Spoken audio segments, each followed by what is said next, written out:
Assalamualaikum, saya Eva Priscilla Yohana, CGP Angkatan 8, dari SMA 1 Afaang Barat Laut, Kabupaten Kupang, Nusa Tenggara Timur, yang merupakan salah satu daerah terpencil di Indonesia yang indah.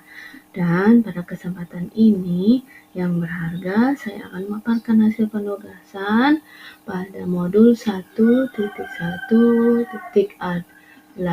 koneksi antar materi, kesimpulan dan refleksi modul 1.1.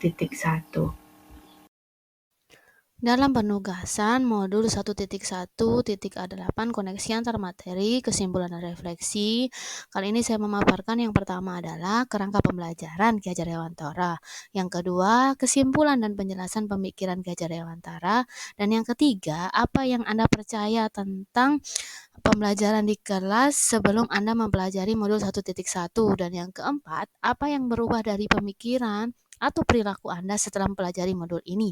Dan yang terakhir, apa yang dapat segera Anda terapkan lebih baik agar kelas Anda mencerminkan pemikiran Ki Hajar Dewantara.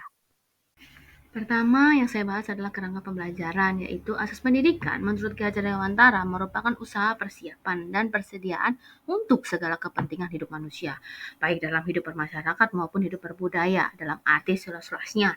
Pengajaran dan pendidikan berguna untuk peri kehidupan bersama, ialah memerdekakan manusia sebagai bagian dari persatuan atau rakyat. Ketiga, Ki Hajar Dewantara menjelaskan dasar-dasar pendidikan dari tujuannya, yaitu menuntun segala kodrat yang ada pada anak-anak agar mereka dapat mencapai keselamatan dan kebahagiaan setinggi-tingginya, baik sebagai manusia maupun sebagai anggota masyarakat. Dan yang keempat, peran pendidik seperti petani atau tukang kebun dalam menuntun laku dan pertumbuhan kodrat anak, karena anak-anak itu seperti biji tumbuhan. Dan dalam menuntun, pendidik sebagai pamong memberi tuntunan dan arahan untuk anak menemukan kemerdekaannya.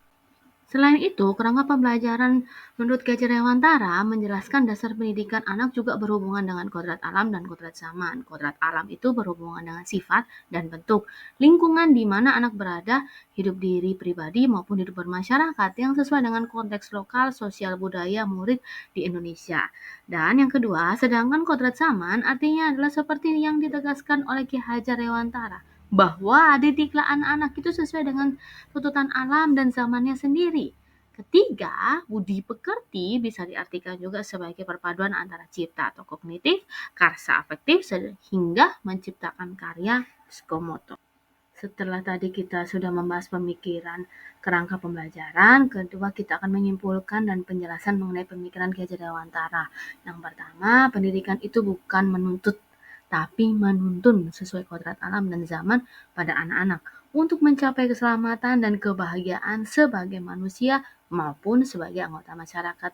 Kedua, karena pendidik itu ibarat petani, bukan pengukir kayu yang mengukir benda mati. Setelah tadi kita sudah membahas pemikiran kerangka pembelajaran, kedua kita akan menyimpulkan dan penjelasan mengenai pemikiran Ki Hajar Dewantara. Yang pertama, pendidikan itu bukan menuntut, tapi menuntun sesuai kodrat alam dan zaman pada anak-anak untuk mencapai keselamatan dan kebahagiaan sebagai manusia maupun sebagai anggota masyarakat. Kedua, karena pendidik itu ibarat petani, bukan pengukir kayu yang mengukir benda mati. Nah, yang ketiga, itu sebelum saya mempelajari modul ini, saya ini percaya pertama, ketuntasan materi adalah hal yang terpenting bagi setiap siswa. Jadi, setiap siswa harus bisa memahami dan menguasai semua mata pelajaran. Saya percaya kedua adalah penguasaan kompetensi kognitif sangat penting dibandingkan kompetensi lainnya, seperti kompetensi musik ataupun psikomotoris atau dari rasa mereka. Dan saya percaya juga yang ketiga adalah guru mempunyai kedudukan yang lebih tinggi dan lebih tahu segalanya daripada murid. Saya beranggapan murid itu tidak tahu apa-apa. Dan yang keempat, saya percaya dengan hukuman keras, maka murid atau siswa lebih disiplin dan tertib tanpa mencari alasan siswa tersebut melakukannya. Jadi kita tidak mencari dulu kenapa siswa tersebut atau anak tersebut melakukan kesalahan atau melanggar tata tertib. Dan yang keempat, perubahan pemikiran dan perilaku saya setelah mempelajari modul 1.1 ini, yang pertama adalah setiap anak itu mempunyai bakat dan minat yang berbeda. Juga mempunyai kemampuan yang berbeda-beda dalam setiap bidang. Ada yang menguasai bidang olahraga, ada yang menguasai bidang seni, ada yang menguasai di bidang bahasa, dan lain-lainnya. Yang kedua, setiap anak mempunyai kodrat yang berbeda-beda. Sehingga sebagai guru harus menyesuaikan pembelajaran dengan kodrat alam dan zaman anak itu sendiri, di mana dia tinggal, dengan siapa keluarganya, dan zaman apa anak-anak itu hidup. Dan yang ketiga adalah kompetensi kognitif itu bukan segala-galanya, tapi siswa harus mempunyai karakter yang baik dan juga berbudi. Dan keempat, pendidik mempunyai tugas menuntun bukan menuntut, dengan membimbing, mengarahkan, serta memotivasi untuk menuju keselamatan dan kebahagiaan dalam hidupnya nanti.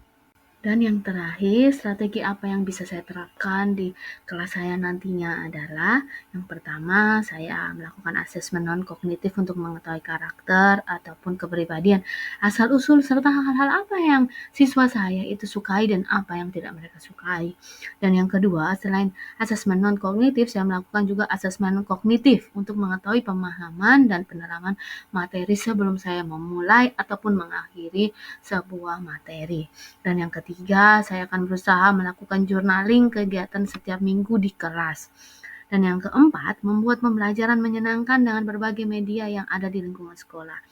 Dan yang kelima, 1 week 10 minutes for student, melakukan bincang-bincang sebagai wali kelas kepada anak wali saya, yang kebetulan saya juga sebagai wali kelas. Dan yang keenam, melakukan refleksi setiap pembelajaran di akhir kompetensi dasar. Dan yang terakhir adalah melakukan ice breaking di sela-sela pembelajaran agar anak atau siswa itu tidak bosan dan mengantuk di sela-sela pelajaran. Sekian dan terima kasih. Saya ucapkan salam bahagia, salam bergerak.